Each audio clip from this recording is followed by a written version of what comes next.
Well, Westside Gunn actually ended up getting coronavirus. Mm-hmm. 37 years old. He ended up beating it, luckily. Mm-hmm. Were you talking to him when he was going through it? Kinda not, because I knew he was going through it.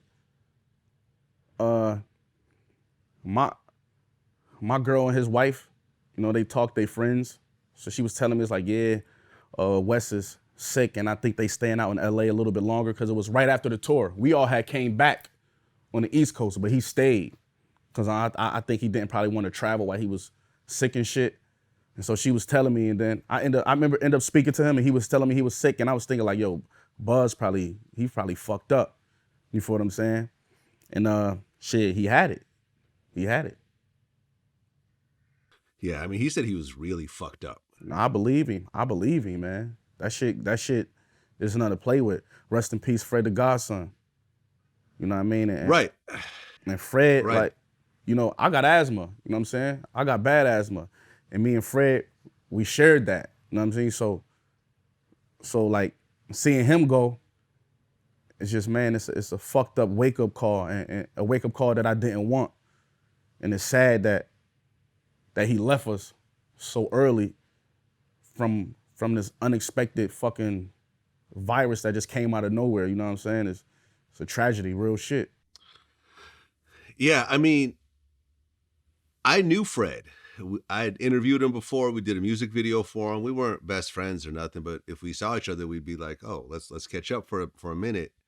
And I remember we reported that he was in the hospital. He had the breathing mask, and I talked to some people, and they were like, "Oh, he felt like he was okay, like he was about to get over it and everything," and then he died. Mm. And this is the first person I know that died from coronavirus. I've known a few people that have it, but he's the first person I know that died from that shit. And he was only like, what, 35 or something like that? Yeah, man, he was around there. Yeah, man, that was close. That was a close one to home, man. Yeah, I mean, there's a picture of you two on your Instagram.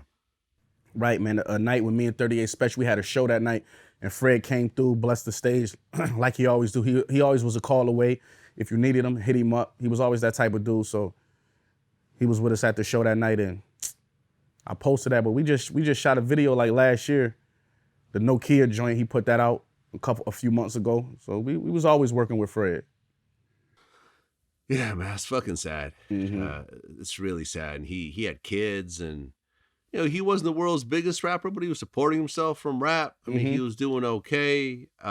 He was living his dream, and man, this shit is real. And I really hate how people always think it's a conspiracy theory and how they're just trying to get people to stay home if they could do something else or whatever else. But this shit is real, and people needed to pay attention to it. And in fact, upstate New York was kind of like the epicenter at one point of the coronavirus.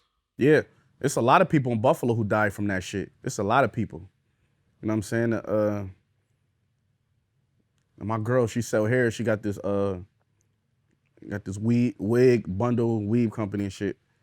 And this girl, we just sold some hair to her. I was in the car with her when she sold her some hair. Then everybody was posting her like she passed away. It's like people really here today and gone tomorrow off of that shit. So I just want everybody to be careful and shit. And I'm not going nowhere near Buffalo right now.